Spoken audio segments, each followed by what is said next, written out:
Welcome back here with us on Money, Money, Money. And today we are having this debate on the Finfluencer regulation issue. What is literally the way forward?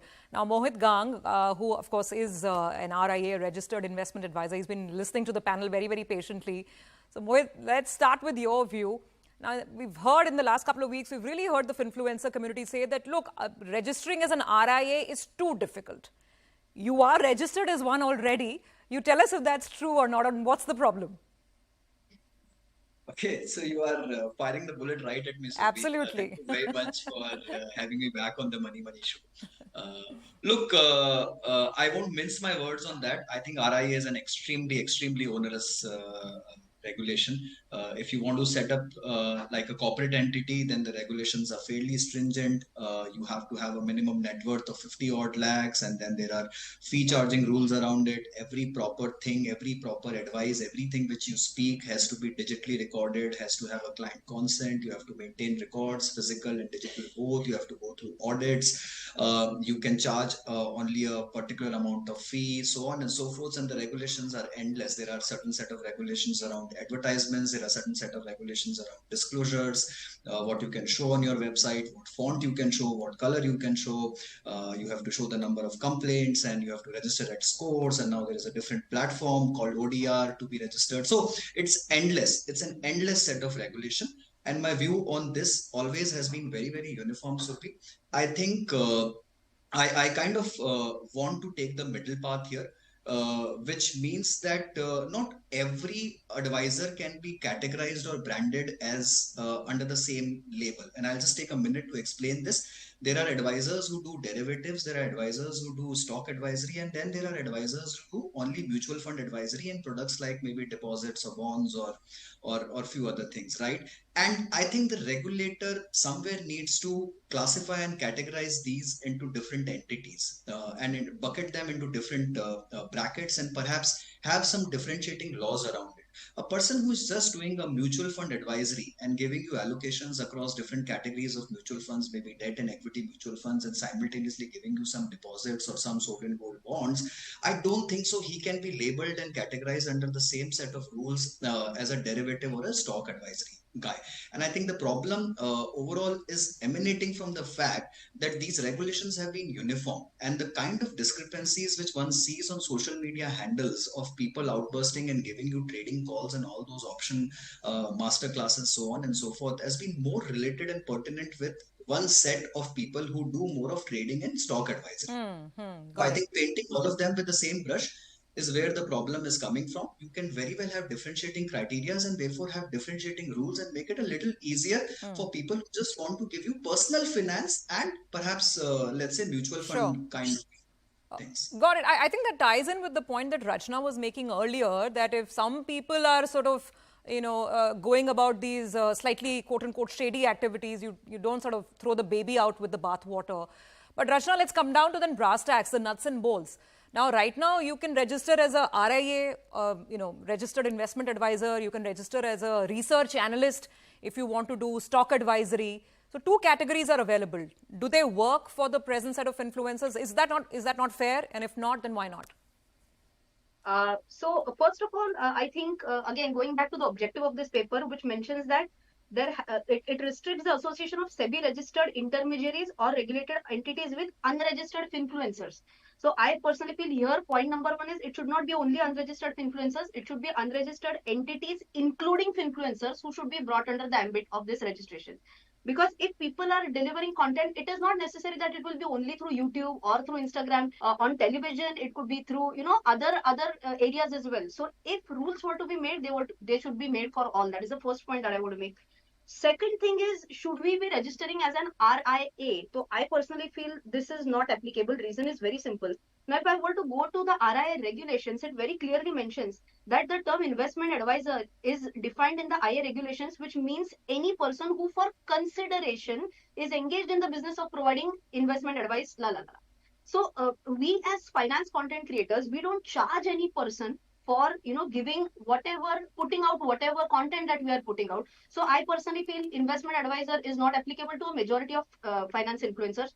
If you are giving one-on-one advice, then definitely any unregistered entity should have an RIA in place, right? Second one, the point that you asked is about research analyst. Now, if we were to go to the definition of research analyst, it is very clearly mentioned that it means a person who is primarily responsible for preparation or publication of contents of research report, providing research report, making buy, sell, hold recommendations, giving target price, and offering an opinion concerning public offer. Now, I feel again, if there are certain finance content creators who are making buy, sell, hold recommendations, they need to be registered as RA. If I'm just putting out statistical summaries of certain topics, then it does not fall under the buy, sell, hold recommendation. If I'm giving price targets, I should be registered as RA. If I'm not, I should not be. Okay. Now, one point is a problematic area here. What it means that if you are providing a research report, still you will be considered as a research analyst. And for that, I tried to check what is the meaning of research report. In that, it is again clearly mentioned that it could be a written communication or it could be also electronic communication. Both are covered. But this also specifically says that what things are not included in the research report. Now, if I'm giving general trends about securities market, that is not a research report. So no need for RA. If I'm giving discussion about broad-based indices, not a research report. If I'm giving commentaries on economical, political, market conditions, not a research report. Important, I feel, if one more point, technical analysis, because a lot of content creators do give out content about technical analysis. Here it is mentioned that technical analysis relating to demand and supply in a sector or the index, that is also not considered as a research report. There is an FAQ, also question number 5, if I'm not mistaken, which says that if you are giving buy, sell, hold call after doing technical analysis, then that will be considered as a research report. Okay. Okay, but if you're not giving that, still it will not be considered as a research report. Got it. And my final point, because this is very crucial. It says that if you are giving statistical summaries of financial data of the companies, it is not considered as a research report. So just as an example, if I'm doing a statistical summary for a specific company, I'm putting out a video about an automobile stock. What am I doing? I'm doing a 10 to 12 minute video considering the annual report, considering the management discussion and analysis, considering the phone calls, considering the quarterly analysis, and I'm just putting that as a statistical summary. That is not included as a research report. So this is interesting. No, Rachana, this is interesting because right now you're quoting from current regulation. I mean, what is the current definition of a RIA or a RA, research analyst? And you're saying that it's a lot of it doesn't prohibit. So perhaps, one needs to look deeper in the details and then see what's allowed and what's not. Let me come back to the finance industry professionals as we start wrapping up.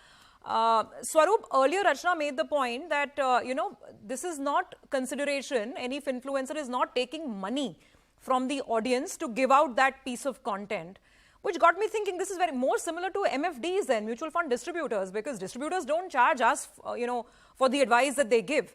They are getting compensated from the mutual fund houses. So then is there a category to open up? Is there a reason to open up that category as well, that if you want to talk mutual funds and you want to suggest on mutual funds, somewhere it's like MFD, and then do the disclosures and you can be a social media MFD, if that makes any sense. Mohit is on the show, and I'll speak on behalf of the RIA community also. RIAs are supposed to take money from the investor. Yes. How many RIAs actually take money from the investor is a big question I'm asked of. Right? So let's keep that aside. I mean, coming to the main debate, is that should they be registered? Yes, they should be registered. Now, at this moment, in the discussion paper, there are 2-3 avenues. I always believe that the discussion will continue and things will evolve.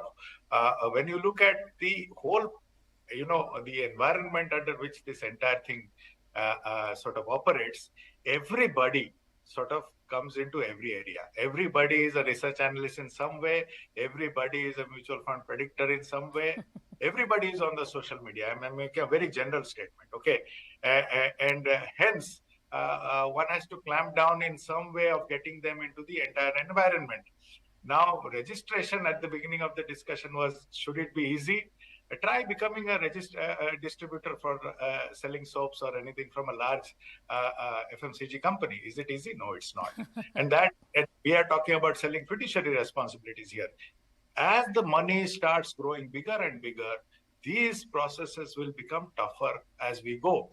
The way we used to register as an AMC in 1999 or 1998 is not the same as we registered in 2023. And that's how it should be. Because it is, again, coming back to that same point, it is somebody else's hard-earned money. And when we are doing that, these processes have to be stringent, and there will be no separate sort of thing. The law will be one for everybody, is the way law works. And that's true. I can't say that, one mutual fund has done something wrong, hence why am I being penalized? It doesn't work like that. Let's be very clear with that. And that's the environment, and we should be very clear of that environment. Sure, okay. Okay, Yeah. okay. Got that. Last word with Gagan. Gagan, we have 10 seconds literally left on the show. Completely from a agree broker with standpoint, I Yeah. mean, considering that so many people want to get into DIY trading, we want to do our own stocks, we want to buy new securities, what's the way forward? I completely agree with Swarup in the sense that all of us lock our houses because 0.1% people are thieves.